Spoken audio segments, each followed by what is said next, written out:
హైదరాబాద్ గోల్కొండలో పోలీసులు కిడ్నాప్ కేసును ఛేదించారు. ఈ నెల 21న పాప కిడ్నాప్ అయిందని తల్లి ఫిర్యాదు చేసింది. దీంతో పోలీసులు 9 ప్రత్యేక బృందాలతో చిన్నారి కోసం గాలించారు. సీసీటీవీలో 2 వ్యక్తులు కిడ్నాప్ చేయడం గుర్తించారు. సమ్రీన్ బేగం, మహమ్మద్ ఫయాజ్ అనే నిందితులు పాపను ఆటోలో ఎక్కించుకుని తీసుకెళ్లినట్లు పోలీసులు తెలిపారు. ఆటో నంబర్ ఆధారంగా కిడ్నాపర్లను పట్టుకున్నట్లు తెలిపారు.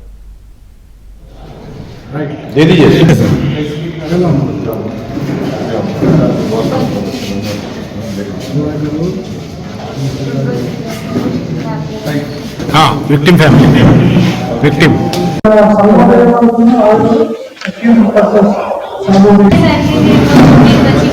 21వ తేదీ సాయంత్రం 6 గంటల సమయంలో నుజత్ ఫాతిమా అనే వ్యక్తి పోలీస్ స్టేషన్కి వచ్చి ఒక ఇంగ్లీష్ లో కంప్లైంట్ ఇవ్వడం జరిగింది.